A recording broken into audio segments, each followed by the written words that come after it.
किसी कमजोर लम्हे में अगर मैं कह पड़ूं तुमको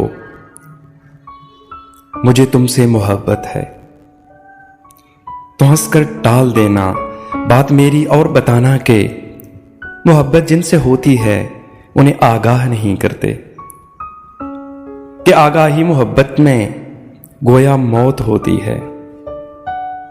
मोहब्बत नाम है खामोश जज्बे का, सिसकने का, तड़पने का, सुलगने का।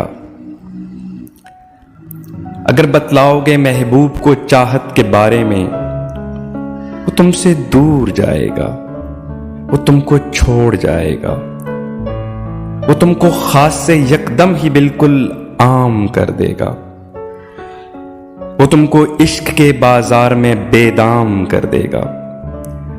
सो ऐ हमदम, लगाओ दिल को तुम 100 बार, लेकिन ध्यान ये रखना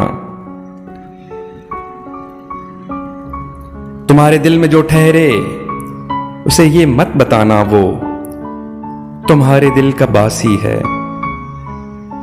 उसे ये मत बताना कि बगैर उसके उदासी है। उसे बिल्कुल न जतलाना कि तुमको उसकी चाहत है।